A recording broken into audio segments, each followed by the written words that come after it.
A TGIF, everyone, and welcome into the First Call podcast presented by ExpressBet and First Bet. Jeremy Plonk, Jeff Siegel. We take a look at weekend stakes races in this podcast, but it's Derby time, Jeff, so that trumps everything, right? We've had a lot of Derby news this morning. Todd Pletcher had his posse working at Churchill Downs. Brad Cox had his out as well in Louisville. And across the country in your backyard, Tim Yakteen had not only a Pat Day Mile contender working out, he had him working out in company with Practical Move, the Santa Anita Derby winner. So we've got a lot to unpack and get to today. So we're going to add some of this Derby talk in as well. Jenny Reese from the Kentucky HBPA does a great job on the backstretch getting information for the media. She collected the media gaggle this morning for Todd Pletcher and Brad Cox. We're going to get to hear those sessions in full here on the podcast. So if you're watching, that's great. If you're following along in our regular podcast channels, you'll get to hear all of the insight from the trainers themselves. And then Jeff and I are going to react to it because interpreting trainer talk, Jeff, is as much of a skill as handicapping the PPs. Yeah, but we've heard these guys now. I think we got it down pat, in terms of trying to read between the lines. I mean, everybody works just like we wanted them to, work, and just great. And but after watching these works this morning, I'd have to agree with them. If they want to be optimistic, they have my permission because, everybody looked good and everybody looked healthy. Knock on wood. And while there's always something that goes wrong in the last couple of days or so, and you never know what's going to happen. So far, so good for the major contenders, and that's good to see.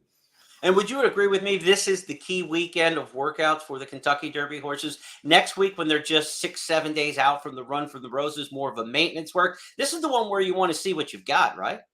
I think so, although most of the trainers really know what they have already. They just want to kind of tick them over and keep them healthy, keep them sharp. But if you're going to have a strenuous work, or if you think you need one, this would be the week to have it. No one wants to work them too fast or too hard 7 days out. But I think today is a good indication of how these colts are doing since their last race. And as I mentioned in watching these works, I'm impressed. I think everybody looks like they're doing great.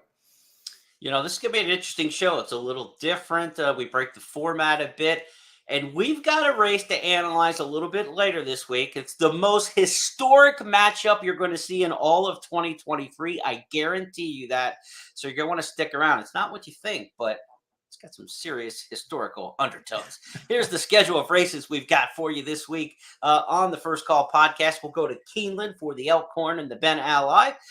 Those races for the Turf Marathoners and the Classic Division.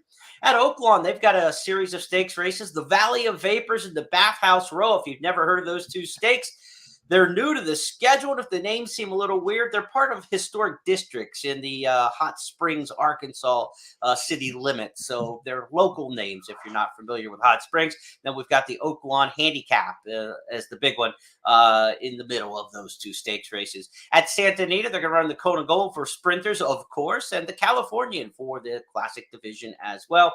And at Remington Park, $2.5 million in quarter horse purses on the line Saturday night. 10 times ExpressBet wager rewards points on those. Remington Park Derby and Futurity will give you a quick look ahead at those two races. All the stakes races you see on that screen also have the $10 money back special when you bet them with First Bet and ExpressBet. If your top pick finishes your win bet, finishes second or third, you'll get up to $10 refunded into your account. What a stake spectacular promotion that is. And we also have our Preakness Big Bet sweepstakes. So any bets you make on the platforms over the next several weeks with First Bet or ExpressBet automatically get you in a drawing for the $20,000 Preakness Big Bet special. You get VIP treatment, travel to the Preakness Stakes, lodging, all the amenities there at Pimlico, and $20,000 to bet the middle jewel with. All you got to do is wager on the platforms here over the next couple weeks, and some lucky winner is going to be drawn from all of those entries.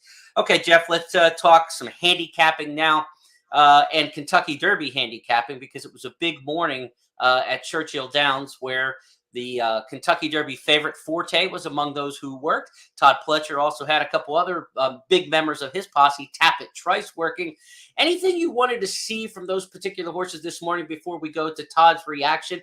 What do you make? Tappet Trice, Forte, probably the two big names of the Pletchers that we're talking about amongst his four-pack of potential horses. Of course, he also had Kingsbarn, a horse who worked yesterday. Mm-hmm. Anything from the Pletcher horses that you're kind of like, okay, I've got to see one more thing before I'm convinced? No, I'm convinced. I mean, I'm not sure exactly where or who I'm going to pick just yet, but I have nothing negative about Forte or Tappet Trice because they both look really good. I knew Tappet Trice would because I've seen him work before, and he always looks like he's sensational in the morning. His problem isn't working. His not problem isn't ability. It's getting out of the gate and getting to early position. Yeah. So nothing changed with him. I think he's really, really good. And then Forte looked fantastic. I mean, he's the kind of colt that will work fast if you want him to, slow if you want him to. He'll do whatever you want him to do. And he doesn't usually work fast, but he looks like he's absolutely spot on. So I think Todd's got a really good reason to be very happy this morning. All right, well, let's go to the Churchill Downs backstretch now, courtesy of Jenny Reese with the Kentucky HBPA. Here's 6 minutes with Todd Pletcher meeting with the press this morning. How'd you guys look today? Excellent. I thought we had a perfect morning. Horses worked really well, seemed to handle the track great. Very happy. Specifics on each one, maybe? Tappet Trice started out, went a half. Good steady breeze throughout, was on the bridle, traveling well in hand, seemed to get over the track really comfortably. Sometimes when you come in here, you'll see horses kind of bobble a little bit and the ground will break away from them. And I thought in Tappet Trice's case and Forte's, they were perfect. So happy to see that. How much improvement have you seen, and how would we judge it in Forte from he's 2 for 2 at 3, and then he was a Breeders' Cup and Eclipse champion at 2. I mean, are you seeing the progression, and how's that manifesting itself? Well, I mean, if you kind of look at his progression number-wise, if you're a sheet follower, he's kind of made those little steps forward each start. Same thing with Tappet Trice, and what I'm encouraged by with both of them is that how they handled the mile and 8, how they finished in their final preps going a mile and 8 gives you confidence that they'll continue to improve stretching out. Todd, Forte is the most accomplished horse in the race. He's going to be the favorite. How did he, after what he had to endure to win the Florida Derby and the wide trip, how has he progressed? What have you seen in the morning since that race? He's a very straightforward professional horse to train. He's push button. When Irad asked him to sit off of his workmate a little bit this morning, he's very comfortable doing that. When he pressed go, he quickly accelerated to go put a head in front of his workmate. And, he's just a very straightforward professional horse. And like I said, what impressed me the most about the Florida Derby is what he did the final 1/8 of a mile, because not too many horses will you see make up that kind of ground that quickly late in a race. Right. And to be able to handle anything, maybe what he'll have to handle in the Derby. Yeah, I mean, there's no scenario like we'll see on Derby Day anywhere. But the fact that he handled a good crowd at the Florida Derby and extended saddling paddock and very extended post parade, those kind of things. I think the fact that he handled all that well gives us encouragement he'll do the same here. And the fact that Irad's been on him on every race and knows him so well, added confidence, one of the greatest riders we're seeing right now. Yeah, Irad's riding terrifically, and he has a good rapport with this horse. He knows him well. He's, as you said, ridden him every start and also been on him a lot in the morning, so that's an added benefit. When you're this far out, what are some of the things you're looking for when they hit the track? Just, like we saw this morning, the fact that they both got over the ground well, seemed to handle the footing extremely well, and, you're looking for good energy and really just more of what we've been seeing from them all along. I think you're pretty much the same thing next week when you take them out again? We'll probably do a little less next week. We'll play it by ear and see how the week goes. Have you ever brought a horse here, a Derby horse here, and thought you didn't like the way they were getting over the track, and you thought this is going to be a long week or a long couple of weeks? Yeah, we've had a few of those, and what's weird is had a couple of them, and they ran better than I thought they would, and they didn't seem to handle it that great. And then I remember Charming Kitten, who was pure turf horse and didn't seem to handle it at all, but we gave him a try, and he actually handled it better in the afternoon than I thought. And, we've all talked about that before. Sometimes the track's different on race day than it is preparation for it, but I remember Verrazano coming here, and you could see like he was just, bobbing his head every 3 or 4 strides, just the ground was slipping away from him. That had me concerned. And same thing with Dunkirk when we were here, and the forecast was rainy, and you could tell he wasn't handling an off track as well as a fast one. And so, yeah, sometimes you can get some clues to that, and things can sometimes work out differently in the afternoon. And you've been in the Derby as many times as you have. You still get excited when you get closer to the race. It goes without saying, yeah. I mean, watching the forecast really closely all week, worrying about which day to go. Glad we were able to get it in on the scheduled day, and the rain held off long enough. So, yeah, I mean, these workouts become super, super important, and keep you up at night waiting for them. We always ask this question. The public still likes it. What do these two remind you of any other horses you brought up to the Derby, Todd, as far as Tapit Trice and Forte? No, I mean, I think in both horses' case, they remind me a little bit of Always Dreaming, just that, we had such a good schedule all winter, and everything kind of just, continued to fall into place. So, with the exception we got here with Always Dreaming, he got super aggressive, and these two colts have settled in perfectly. And you brought him in a little bit earlier than maybe in the last few years. Is that right? No, it's the same as we've done the last few years. Yeah. Just kind of, it's when you have a couple of them coming from different venues. We didn't want to ship Tapit Trice back to Florida and then back up here a week later, so we felt like the easiest thing to do was consolidate here. And you came in with Always Dreaming as a favorite, and he got it done. Yep.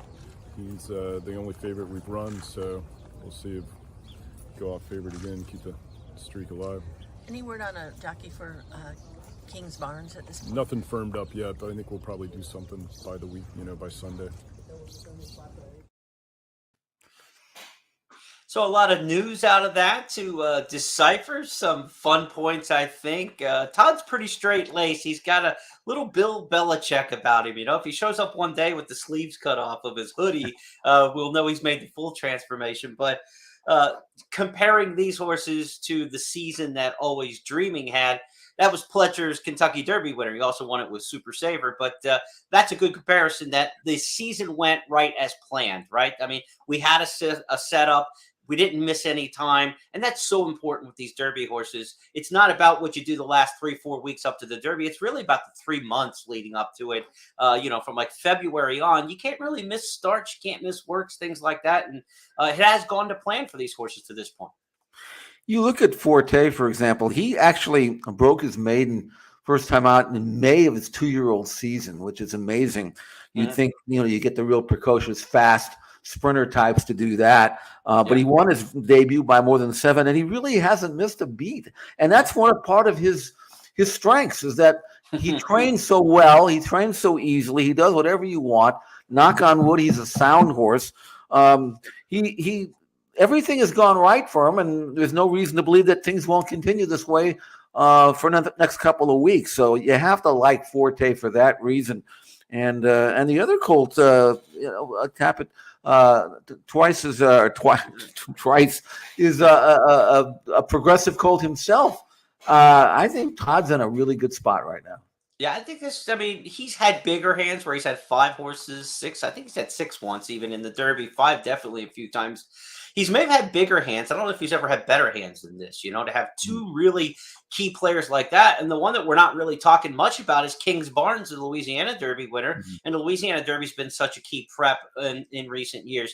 No news there from Todd quite yet on a jockey for King's Barnes. He loses Flavian Pratt, who's going to ride the Arkansas Derby winner for Brad Cox, Angel of Empire. So who might be available and who they might go to is kind of you wait and see. You don't want to commit to like a rider who's like 8th, 9th choice for you because somebody else may open up, right? And then once you've committed to a guy. So there's really no reason for them to jump in at this point and name a rider because someone else's misfortune of dropping out of the race could make a great rider available. And then all of a sudden Todd Pletcher says, okay, we lost Pratt, but we ended up going back to another A-list rider because that rider became available. So no news quite yet on that front. I thought one of the funny things about that interview was for the first time in my life, I've heard the Gulfstream Park post drag listed as a positive in terms of preparing for the Kentucky Derby. He handled a very long post warm-up. I thought was pretty interesting in there. But that is what you get like Kentucky Derby, right? The horses are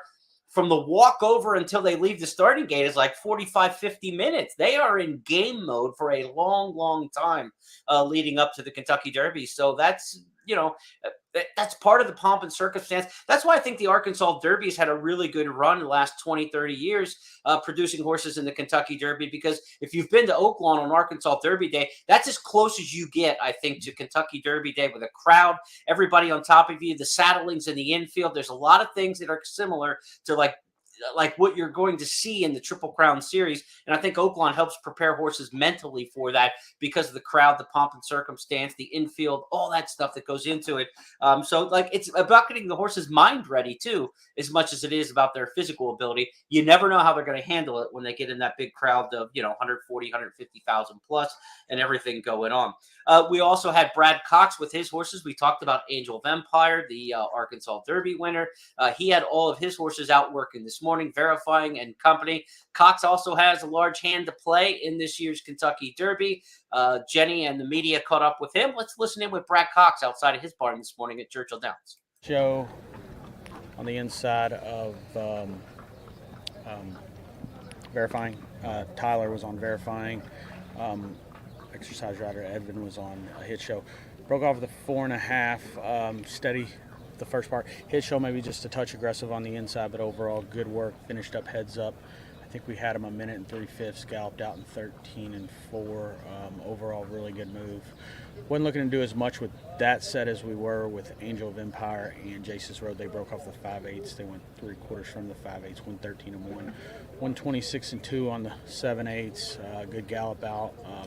All the riders were happy with them. We were happy with them. We like what we saw. And just at this point, just trying to maintain fitness, make sure we got them, have them good and ready, and hopefully they come out of it in good order.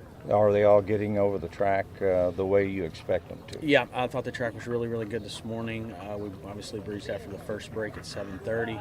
Super pleased with the condition of the track and how the horses handled it. For the next work, would you try to tighten it? You go harder, or you loosen it up? We'll just kind of watch them throughout the week and kind of determine what we feel like they need. We're not going to go easy, but we're going to let them stretch their legs and let them do a little something, get a blow out of it. They got to go 1.25 miles. So they're all. I think they're all pretty fit. We're just trying to maintain fitness, but we want to make sure we've crossed all of our T's and dotted our I's. What's this next couple of weeks like for you guys? Look, it's a great time of year, obviously, especially here in Louisville and the horse racing world. But it's a lot. It's demanding, but it's great to be in this position that we're in as a stable. We've got good coats. We're hopefully they put on a good show Kentucky Derby Day, and we got a group of fillies as well Oaks Day. So it's exciting time, and looking forward to kind of getting it over with, but hopefully enjoying a little bit of it as well. Can you tell us about anything that you've learned in the last recent years, bringing horses like Mandaloun to Central Quality, as your career has progressed? Just talk about it's that. Valuable to have that experience that we've had with the Central Quality Mandaloun, the 3 we ran last year. It does mean, I think you can look back and think about how, at the end of the day, the bottom line with all this, the horses have to be doing well. That's the bottom line. If the horses are doing well, they show up and run their race, and you get beat, you wasn't good enough, and you get a good trip. If you show up and you feel like you're maybe not quite doing as well as you could be, you're probably not going to run that well. So, it's all about having them fit, happy, and ready to run. Brad, when you look at Angel of Empire, where he started as a 2-year-old to where he is now, have you had a horse make that big of a jump? Is that pretty unprecedented? We liked him in the beginning. He was a PA bred. That had a lot to do with him starting up at Indiana. He didn't run for as much money during the Ellis Park meets. So, but no, listen. He was always a horse that had a decent body on him. But early on, he was just all legs, and we knew he was going to be better around 2 turns. We started him going 1 mile at Indiana. We liked him that day, and he has improved a tremendous amount throughout the winter. I think he kind of showed that he could play at the top level in the Smarty Jones when he ran second to victory formation, but galloped out really big. And a lot of people noticed that. They said, this horse going 1 mile and 1/8 and beyond is going to be a serious player, and he's been able to pick up 2 victories going 1 mile and 1/8 coming into this Derby, and he just looks like a horse that is going to love the 1 mile and 1/8. And somebody in the barn said, we're hopeful he can go a mile and a quarter and can do it quick enough. But he should definitely like the Belmont distance of a mile and a half. So we'll see. We'll see what happens. Same with Hit Show early on. What did you kind of see from him? When he won that first race at Keeneland, were you excited about it? Yeah, we liked him a lot. He's a horse that showed a lot of talent, fast works leading up to that. It was a little bit of an odd run race. They went really slow. He was down on the inside. He split horses. The figures didn't come back extremely fast, so we kind of were scratching our head. His second race here going along, just didn't really get involved early, and then he kind of showed us at Oaklawn what we were expecting from him in his second run. And then, for him to go on the road and win the Withers was a big move. We had some issues with actually getting him up there. They delayed the race 1 week, which actually worked out well for us and getting him there.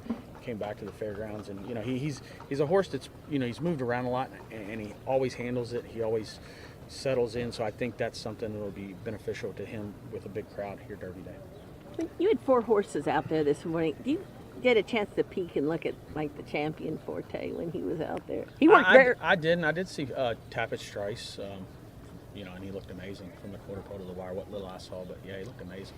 But he was the only one I kind of was watching. I was just wondering if you you can try to watch these other horses. If I had train. the opportunity, sure I would, and I'll probably watch a video of them later just to kind of see how they're moving and what they're doing.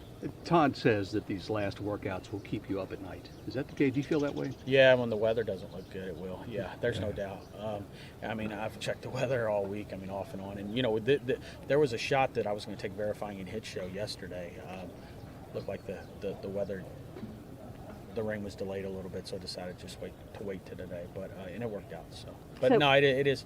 You got to have it all. The riders. It all. It's a lot of moving parts, and it has to be organized. What impresses you about verifying? Well, physically, he's a beautiful horse. He's an outstanding looking individual. I tell you. This horse is getting really good. I expect him to run well. I expect him to win the Bluegrass, and I thought he ran a winning race. He got beat by a very good horse, and his move this morning was really, really good. I was very pleased with the way the horse raced. If the weather works out right, would you want to go next Friday? It just depends. Maybe. Yeah, it just depends on the weather. I obviously didn't want to wait any longer than we waited. I even thought about going at 5:30 this morning, but like I said, the weather held off. So I'm thinking he may. 21. There's a good shot. Last year when they drew the race, the winner was 21. So there's a good shot he could get in, I'd say. But yeah, there's options. There's the Pat Day Mile. There's the Peter Pan. There's the Preakness. There's all sorts of races that we can back up to. Would you do if he's on the AE? Would you enter? If you know you're going to be 21 I talked that and over with the Allball family, but I would say probably so. Yeah. I don't know how many. Do they just do 2 or 4 AEs? 4. Four. To 4. I would say, and I'd say all 4 spots would be filled. People get excited to run in this race. It's the only race in the world that you can be 140 to 1 and you're excited about. That's the way it is. If Chase's Road goes, is Flo on you? That's the plan. Okay. So some good stuff there at the end from trainer Brad Cox. You're right, 140 to 1, and you're optimistic as a horseman, and you're the same way as a player, Jeff. Right? There's no price too large in the Derby that doesn't get you excited. The thing about it is when we had Captain Bodgett in '97, he was one of the favorites, and even though we didn't win the Derby that year, got beat by Silver Charm. In my mind, leading up to the Derby, I had won the race at least 100 times. That was, in your mind how and the funny thing is, when the race shaped up that way, it came up just like I thought it would, except for we couldn't get by Silver Charm. Other than that, everything was perfect, But you want to be in the race. After last year and after Mind That Bird, no one is going to feel that they don't have some kind of chance, Right.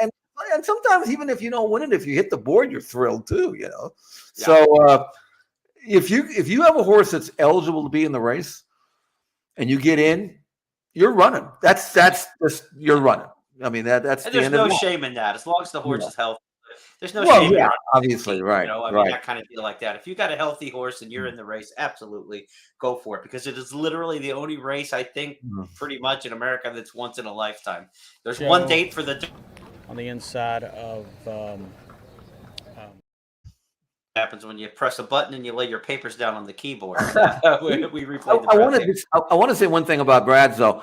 I don't know if he's good enough. It's a hard horse for me to evaluate because if you look at his form, Angel of Empire hasn't done anything that would say, okay, if he runs back that race, he wins.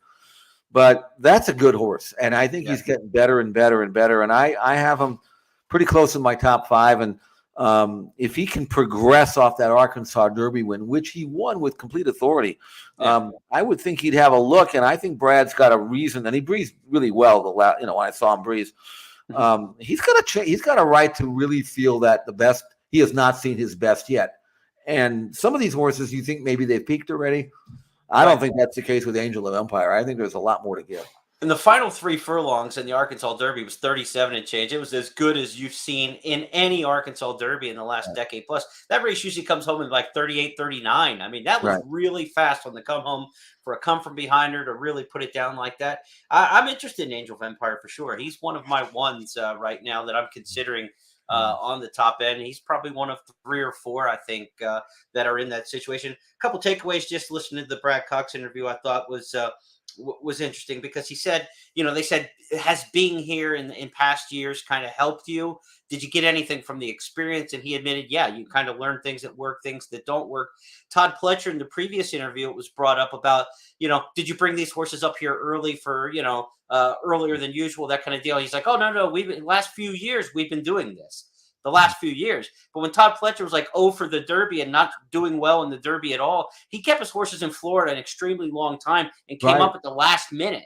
Now he's bringing horses up 2-3 weeks out from the Kentucky Derby. He's had a lot more success with that strategy over the years. So you talk about, did you learn anything along the way? Even the masters of the craft have learned things that they've been around. Now, that doesn't mean anything that gets you to the winner's circle because we've seen first-time Derby winning trainers all over the place, right? Eric Reed last year, from Michael Matz to John Service to Barkley Tagg. You can go through the list on and on and on. Chip Woolley, all these guys never had seen the Kentucky Derby before, and they win in their first year. It takes the right horse to do it. But with experience comes a little bit of an edge, I think. And for these guys, when they've got 4 or 5 horses to train, getting them all up there, keeping in the same place organized certainly helps. So those are some fun takeaways and good takeaways, I thought. And Brad Cox saying basically, look, we had a different strategy this morning for the one set of horses than we had for the other. And so it's not about treating every horse with your plan, right? There's no I'm an offensive coordinator that likes to run these plays, so therefore I'm going to get players to run these plays. They train each horse as an individual, and a lot of that has to do with the timing, right? The one set of horses is coming off the Louisiana Derby with a little bit more time between starts. The other one's coming off the Bluegrass, which has a week less of time in between starts. So they're at a little bit different points in their development, each of those horses, based on the time between races. And then they're trained accordingly about how much is asked of them in the morning. So some stuff I think that the fans could get some good use of out of those 2 interviews. So again, thanks to the Kentucky HBPA and Jenny Reese for putting those together. Now, XBTV is on the scene in Southern California each day, in South Florida. This morning, it was a big workout. Tim Yakteen had his really fast 3-year-old Kangaroo Court working in company with his Kentucky Derby hopeful Practical Move, the Santa Anita Derby winner. They're both going to get on a plane and head to Churchill Downs, one for the Pat Day Mile, and of course, Practical Move for the main event. Jeff, we got a minute 3 of the workout video here from Kangaroo Court on the outside, Practical Move on the inside. Seems like Practical Move's always on the inside, so why not train him there, right? Right, and Kangaroo Court is a really, really fast sprinter.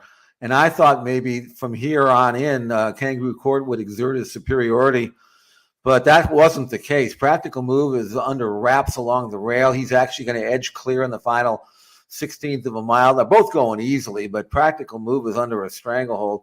How is that 47 seconds? I mean, they're not even trying. Right, and then watch the gallop out here for Practical Move. He's allowed to gallop out a little farther because he's running farther, and he looks terrific here. Probably galloped out in 59 and change, and couldn't have looked any better. And they're both good workhorses, but I don't think you can look any better than Kangaroo Court looks. Now, again, he looked terrific going into the Santa Anita Derby and won. But the good news is he had a hard race in that race. He really had to extend himself, but he's come out of the race apparently in superb fashion, as that workout just showed. Yeah. So however you evaluate Practical Move, you can absolutely expect that whatever you think he can do, he's going to do it. That's how in good shape he is, and very impressive. I also want to drop in one other note real quick, and that I happened to see video of Dermot Sotogake work the other day, and I thought he looked fantastic as well at Churchill Downs, and he's been there now for a while. He will have been there for more than a month. Looks like he's acclimated really, really well. And so, again, after watching his win in the UAE Derby, which was fantastic, it looks like the Japanese colt has done at least as well, if not better, since he's got here. So another piece of evidence that it seems like all the good horses are doing really, really well, which is what we want to see. Yeah, let's get them to run their best race and see who gets there first at the 1.25 miles. We'll talk plenty more on the Kentucky Derby next week on our Tuesday show. It's official. It's all Derby edition, so be sure to check that out on Tuesday. Now, let's go for about 15 minutes of handicapping here on some weekend stakes races. Jeff, we're going to start off with the Elkhorn, race number 8 on Saturday at Keeneland. You've got Channel Maker in there, the defending champ. Who'd you end up with? I ended up with a horse that I love in this race, and he's 10-1 in the morning line. His name is House Street. Now, you have horses in here like Channel Maker, who is 9 years old, has run 50 races in his life. Red Knight, another 9-year-old. He's won 11 out of 32. These are tough old pros. And then you have a colt like House Street's had exactly 3 races in his life. What is this? Never run in a stakes race. But let me tell you about House Street. He is really good. He's an honor colt, finished second in his debut last year, and then comes back as a 4-year-old, wins his maiden as expected, and then he comes back and wins an allowance race over 1 mile 3/8. And he won the race, Jeremy, by more than 4, but he never was anywhere close to 3 or 4 wide every step of the way, got no cover, and still just obliterated his foes and got a big number in doing it, and has come back and worked sensationally. House Street, to me, 10-1, that's a gambling number for me. I really think he's going to step up big time. He's the one in the field people may not have seen, so let's give him a chance to go back to Gulfstream. Last time out, Pete Aiello on the call with an impressive win. Now the pace quickens and up to take the lead now. Here's the run from House Street. House Street, he's been wide every step of the way, but he's powering forward with the gear that the others just don't have. House Street, front and center under Irad Ortiz Jr., clear with no dangers. Second is Patu Road. Up to third goes Meyer. 5-2 on House Street. Easy. Patu Road was second, Meyer third, Dripping Gold fourth, and So Hot. Usually at the end of 1 mile 3/8, you don't see the horse with the head down and reaching out like that. It looked like the end of a turf mile, so we'll see. Extends to the 1.5 miles, certainly looked like it wouldn't be a problem in there. I thought Value Engineering's in the best form of his life. His last 3 are his best races, probably that he's run in his 18 starts, lightly raced at age 7. I love Dynaformers in the pedigree going 1.5 miles. Anytime they're at Keeneland, if I see Dynaformer anywhere, it's just kind of circle, and I'm happy with that. This horse will run at Keeneland for the first time, Value Engineering, but I'll give Mike Maker, Tyler Gaffleone a shot in there. Jeff got the 7, I've got the 2 in the Elkhorn Stakes. Should be a good one Saturday at Keeneland. Let's go to the 9th. The Ben Ally on the card Saturday at Keeneland. Mile 3/16 on the main track, the Preakness distance, if you will. Skippy Longstocking's in really good form after his win in the Challenger Stakes last time out, Jeff. Let's go back and take a look at that one.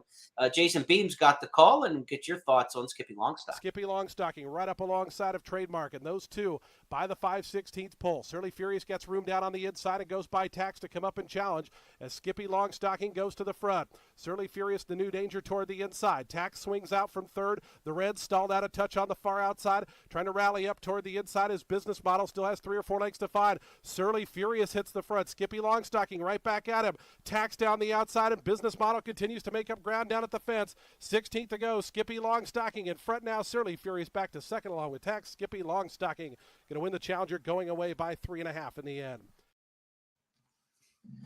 Jeff, often when you see a replay from Tampa Bay Downs, it looks like the horse who wins is still laboring. Not the case in this case. I thought Skippy Longstocking looked good in there, which bodes well for him at Keeneland. It does, and so does the projected pace scenario of this race. I don't think they'll be going fast early. Skippy Longstocking is not the kind of horse that wants to come from way out of it. He doesn't have a great blast. He's more of a grinder. He's the kind of horse, if he can lay second or third and not have to be used early, he's going to be really tough to beat, as he was in that last race we just saw at Tampa Bay. And he also won a race called the Harlan's Holiday earlier, December 31st of last year, in which he was able to sit second and go on. And looking at the pace here, I think he could get that similar kind of trip and then kind of grind away. So coming out of good races with numbers that can win, and obviously in peak form for Saffie Joseph, I think Skippy Longstocking looks pretty solid here to win the Ben Li. Yeah, you got Trademark and Call Me Fast just as inside. Sometimes they show speed, sometimes they don't. Trademark hasn't shown speed in the races at Keeneland, but did other places. Call Me Fast takes blinkers off, which could dampen some of the early speed. So, yeah, you got to figure that Skippy Longstocking in the 4 probably has the 2 or the 3 inside of him. One of the 2 is not going to go. One may, and then he just kind of get to sit there in that first over trip in a beautiful spot. He could really trip out here in the Ben Li Stakes. Let's go back to our stakes schedule as we turn from Keeneland on Saturday, and we're going to head next to Oaklawn Park, where there's a trio of stakes races, the Valley of Vapors, the Oaklawn Handicap, and the Bathhouse Row. It starts with the Valley of Vapors, race number 9. These are 3-year-old fillies. This is post-fantasy stakes, if you will. Wet Paint dominated the series at Oaklawn this spring, Jeff. She is on her way to the Kentucky Oaks as the favorite. What's left behind at Keeneland for these 3-year-old fillies are ones who weren't chasing Wet Paint, and they'll be happy that they're not here. 150 grander, gone the mile 2 turns. Who do you like? I like Merlaza. This is a Medaglia d'Oro filly trained by Brad Cox. Who doesn't love a good Medaglia d'Oro filly? It's dating all the way back to Rachel. Yeah. And Merlaza looks like she's got that quality that you'd like to see. And I like the foundation she had at Fairgrounds, where she got beat in her debut, which actually worked out really well for her because then she can come back against maidens, which she did. A little easier spot than tackling winners. And she won that. And then she comes back and builds on that impressive maiden win with another really easy win. And again, what I like about her is her style, where she always lays close up, not in front, but she can sit. You ask her to quicken and she takes off. And from the 2 hole, she's going to get a great trip here. And I think she's a filly on the way up.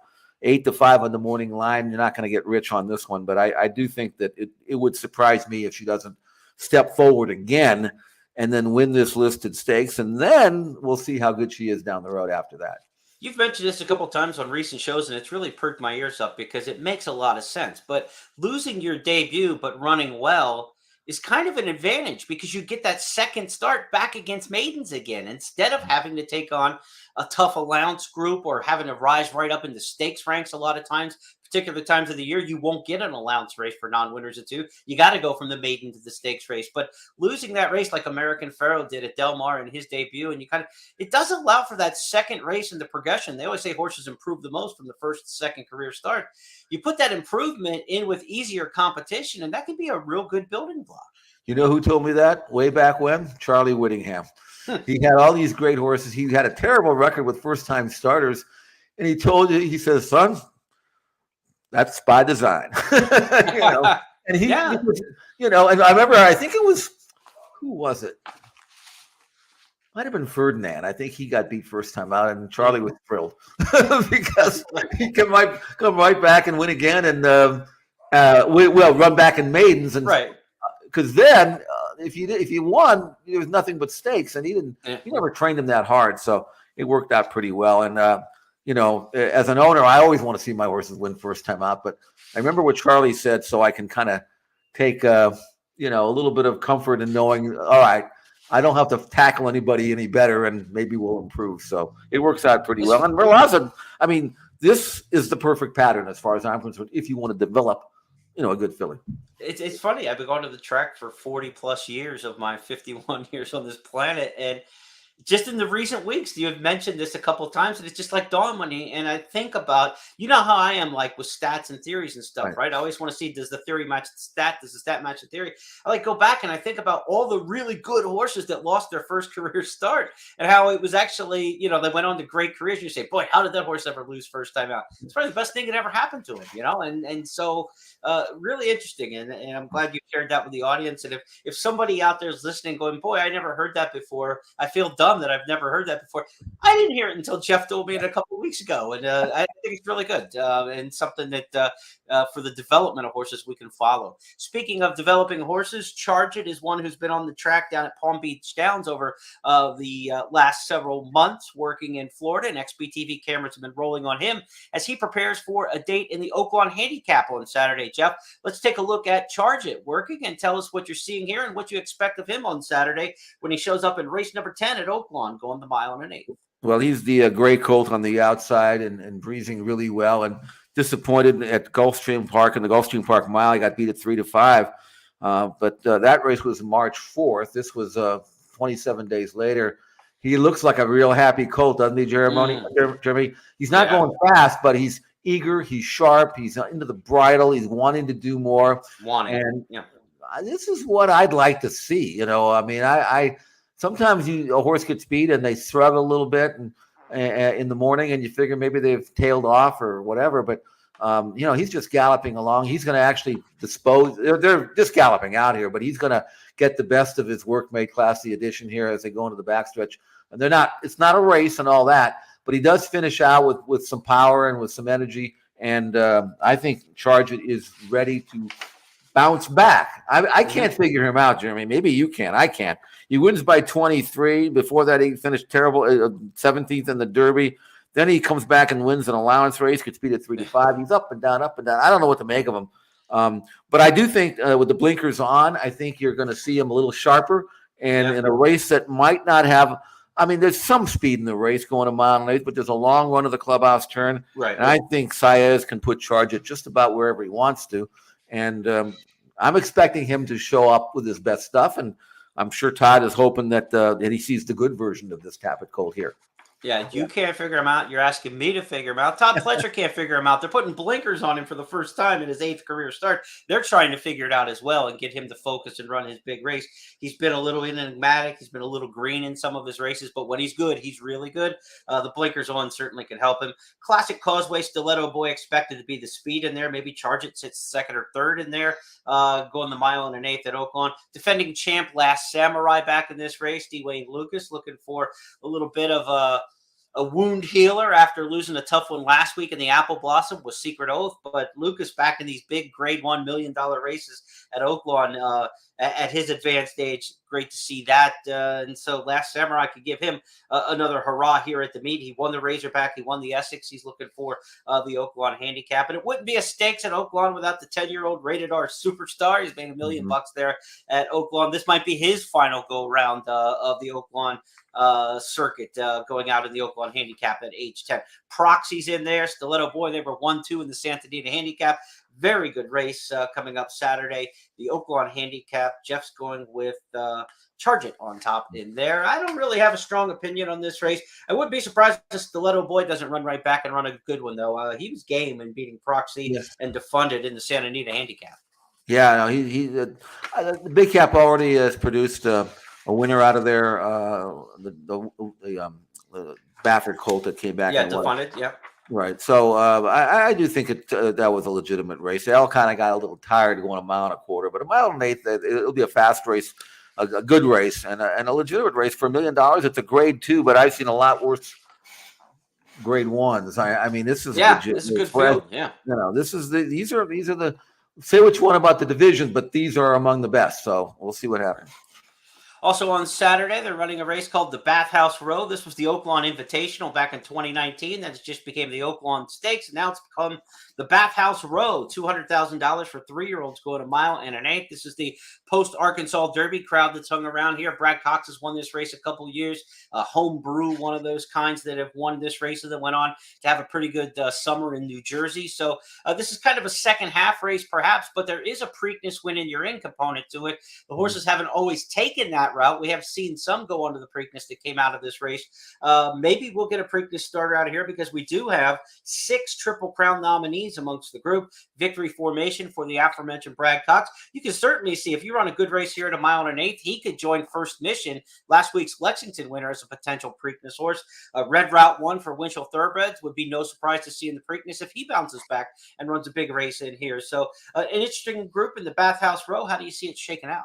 Well, Two Eagles River is going to go to the lead, and Victory Formation is going to sit second. I mean, that's how it looks on paper, and maybe Powerful will show some speed. It's possible he'll send him out of there, but Victory Formation should get a good trip. Now, you look at his form, and you wonder whether or not he is a need the lead type. He won his first race at Keeneland Gate to Wire, and then he was pretty much on the lead at Churchill, and then he won the Smarty Jones when he got loose in the lead. And the last time from a bad box, he never really got to where he wanted to be, and obviously that's a tougher field. But he did beat Angel of Empire 2 races back, and that's something that he can hang his hat on for this one. And he's a first-time Lasix user. So I'm going to give him a chance to bounce back, and we'll find out, because he's not likely to be in front here. It's possible that if they take the others back, he will.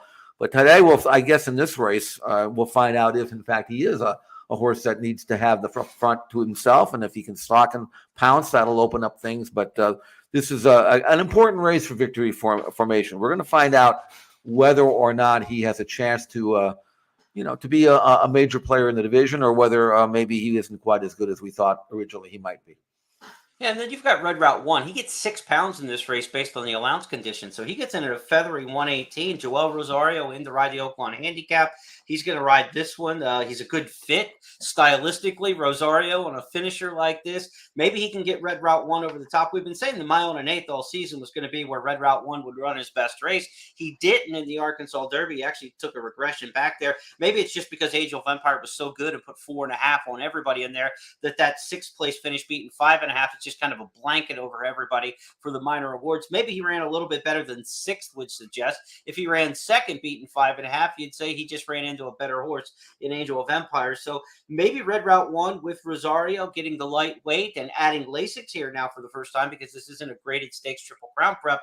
This could be the place where he really shines here. So we'll see what happens with Red Route 1. But Jeff, I'd have to say I was disappointed in his Arkansas Derby.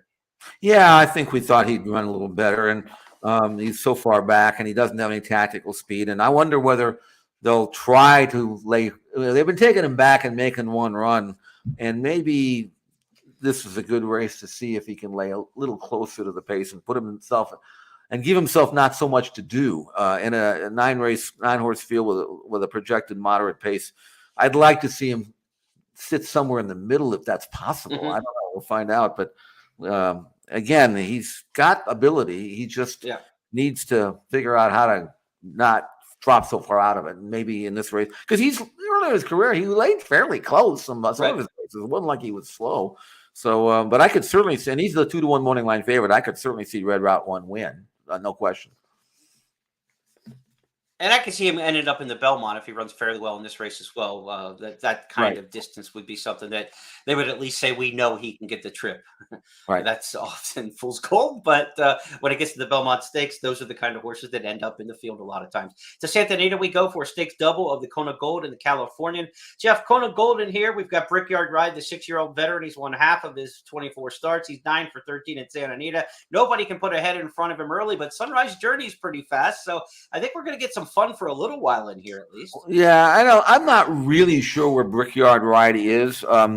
He was beaten to 30 cents on the dollar last May, was stopped on, brought back. I thought he was training well enough to win over a course that I know he likes, and he didn't really put up a lot of resistance, and he didn't get much play either. I mean, he was 9 to 5. He looked to me like a horse would have been 4 to 5.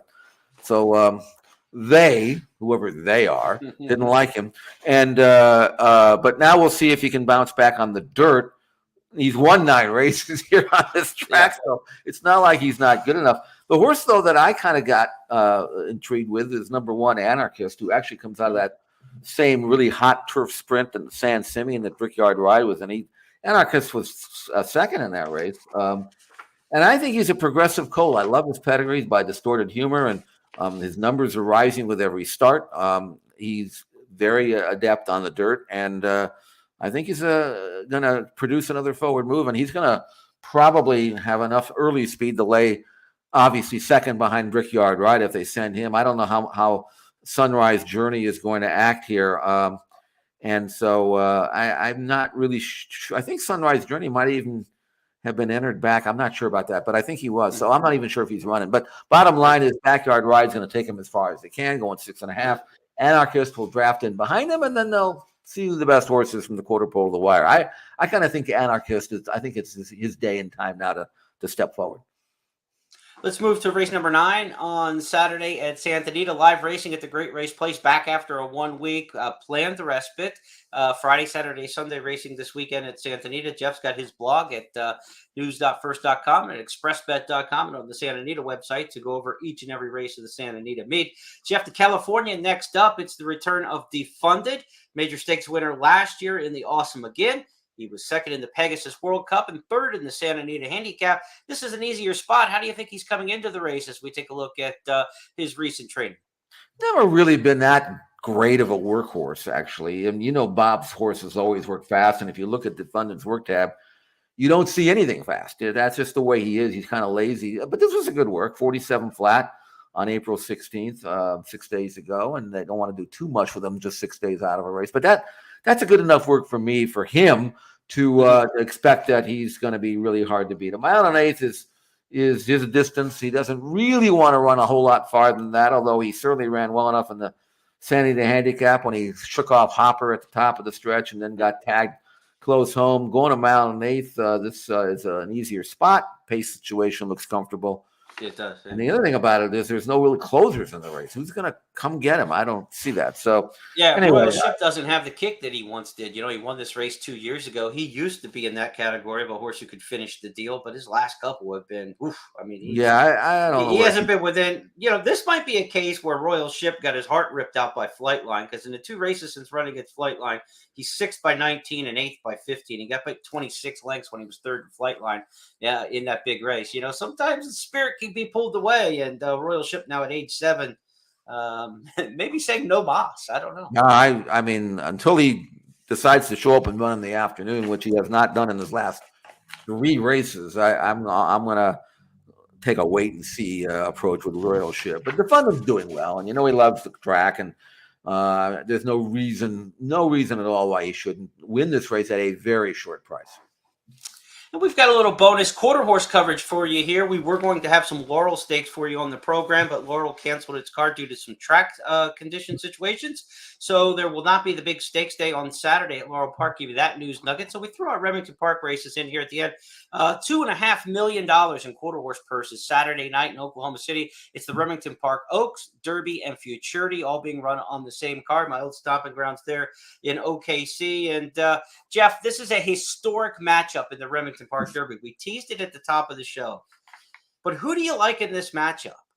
Aristides, the 1875 inaugural winner of the Kentucky Derby, or War Admiral, the 1937 Triple Crown winner? Who do you like in that historic matchup? Well, I don't know, because this quarter horse race seems a little short for him. I don't know. They have to settle and make a run. I know 400 yards. They're turning back, but they've got a long layoff line. We're joking because these 2 quarter horses are actually named Aristides and War Admiral. They're the 2 fastest qualifiers in the final for the Remington Park Derby. So it's Derby Day. And the other fun fact, Jeff, is do you know the state flower in Oklahoma is the Oklahoma Rose? So we are running for the Oklahoma Roses here with War Admiral. There you have it. You can't write the script. Aristides, War Admiral. Take one. I'm gonna past performances. I know you don't even know these 2 quarter horses. Well, I know that the thoroughbred version of War Admiral had speed. I don't know if he could shorten up the quarter of a mile, but one thing I'll say though that people should know is that you in the jockey club for thoroughbreds, you can't name a horse War Admiral because it's a protected name, Right. But the quarter horses, they're not bound by that. They can name anything they want. They can. I think I once saw a Secretariat quarter horse some way back. Probably was. There probably so you can do that, but you'll never see a thoroughbred War Admiral. But you might. Hey, and I've seen thoroughbred names for harness horses too. So. You can my favorite quarter horse name back in the day was Mars Blackman. You named after the Spike Lee character and all the the Nike commercials with Jordan. So Mars Blackman was a cool quarter horse. Right. In all seriousness, though, I don't think either Derby winner is winning this Derby, particularly from a true handicapping standpoint. I'm giving the edge to number 4, Hooked and Gone, a horse who had a lot of trouble in the trials when as the beaten favorite. And on trials night, 7 of the 10 finalists for this Derby all qualified from the inside 5 post positions. This horse qualified on the outside of the track in post 7. Outside of the track wasn't as good on trials night. That's a big deal when you're talking tenths and hundredths of a second. So I think Hooked and Gone got the worst of it at the gate, got the worst part of the track, still qualified for the final. I think can make amends at a better price. Hooked and Gone, my pick in the Remington Park Derby. And then in the feature race, the $800,000 Remington Park Futurity, fastest qualifier in there, JB Cool Jess, I think was awesome on trials night, comes back as a favorite and punches the ticket. Using the single all your late pick 4s and multi-race wagers in the Remington Park Futurity. Shirty, JB Cool Jess taking down the $800,000 first prize on Saturday night at Remington Park. And want to remind you, too, if you bet these races, the Remington Park races on Saturday night with First Bet and Express Bet, 10 times Express Bet wager rewards points. So every bet you make, you earn 10 times the rewards points you would make on another wager. So nice promotion there. Other things we want to tell you about quickly here before we wrap up the show this weekend. We've got a $40 Keeneland handicapping tournament on Friday and Saturday all weekend. Play those handicapping tournaments to qualify for the Kentucky Derby Day Challenge. You can get into that big handicapping tournament on Derby Day just by winning one of these $40 qualifiers coming up over the next several days.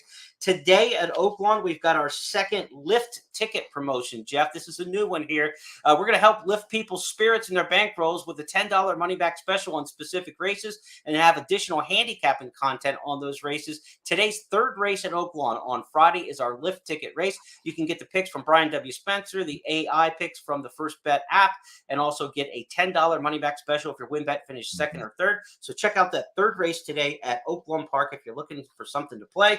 And after that, get your pick six ready, Jeff. $859,000 in the carryover at Keeneland for the Friday pick six. I've got 3 singles in the pick six, and I feel bad about that because I haven't been able to pick one winner over the last several days. I don't know how I'm going to get 3 singles home. But yesterday, the pick six yesterday at Keeneland quickly, 3 favorites won in the sequence. The largest price was 17-1, and the thing carried with a $200,000 carryover. So why can't you single 3 on a day like this when you've got $859,000 in the carryover? They'll probably bet $2 million plus into the pool today, and I'll take my shots with that. But I think my singles are Irad Ortiz on lone speed, Brad Cox for the first time U.S., and then Brad Cox in the big double dog dare stakes today, where I think he'll win it with Interstate Daydream, last year's Black Eyed Susan winner. So if your singles are Irad, Brad, and Brad, that's not going out too far on a limb. So this could happen. No, and like I said, when they have that kind of money in the pool already, you just want to win it. Even if everybody else has it too, you're still going to get value. So dive in and take your shot. Good luck. I'm Jeremy. You can heat up overnight. You never know when the next day. That's what keeps us going. Yeah. You might be a little stale right now by your own admission, although I haven't seen it. But it's terrible. Terrible. All right. Well, the last 3 days have been awful. Sunday, Wednesday, Thursday. Just all right. Well, then you're due, and take me behind the barn, and you know what? Right. Okay. Well, hey, it's okay. You can get hot. So good luck, and good luck to everybody who's playing that. And we're gonna have a good weekend of racing, and then next week, and then we'll gear up for Churchill Downs. That's going to wrap it up for this weekend. Hope you enjoyed the extra coverage with the trainer interviews. Again, thanks again to Jenny Reese, the Kentucky HBPA, for those. Jeff and I will be back on Tuesday where we make things official. We're going to look at all these big weekend works towards the Kentucky Derby, give you a chance to see the video, talk about them, and get set for a big show on It's Official. Have a great weekend, everybody. Talk to you soon.